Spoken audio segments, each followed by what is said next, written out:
Okay, so totally hit my time limit again.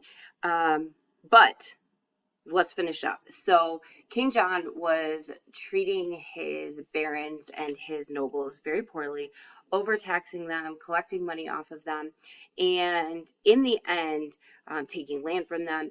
They get super upset with him. And so one day they basically kind of corner him and they make him sign something called the Magna Carta. So the Magna Carta is also known as the Great Charter. And basically, this is a document that contains some really important things that are going to shape the future of the government for England. Not only them, but also for other countries like ourselves. We actually will go back to this document and use pieces of it and ideas from it, which is one of the reasons that we talk about it now. Basically, it said that nobles are going to have certain rights and that these rights would later be extended to all English citizens, which of course is one of the bases for the Constitution that we create, the idea that everybody has got rights. Second, and this probably sounds crazy, but it said that the monarchs had to follow the law. That's weird, right? Why aren't they following the laws? Well, because despite the fact that common law had been a thing where we say the law applies to the same to everyone, not all the monarchs felt that way. They thought it should not apply to them.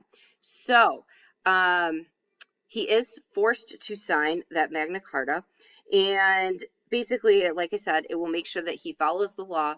This is going to stop him from abusing his power. One of the biggest things that comes from this, and one of the biggest ways that he is going to lose his power, is our next thing. He's not allowed to raise any taxes for any people, whether it's the nobles, the average person, anybody, without getting permission from the Great Council first. So the Great Council is actually the ones in our very first guy who said Harold was going to be king. So they're kind of powerful. But in this case, it's kind of like he's grounded.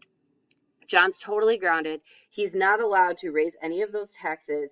And in the end, he kind of loses a lot of respect and a lot of power over the people, because if he can't even raise taxes without going to ask, it's like, Mom, can I have $10 to go out with my friends?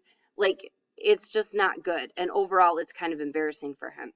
So out of these three royals, John is the one who loses power for the monarchy, whereas the other two were going to raise power. So as we go through, we are going to see in this chapter, we're actually going to have continued bickering between the English and the French, and we are going to continue to have continued bickering between the monarchs and the church. So we're actually going to be talking about some wars that happen because of those changes.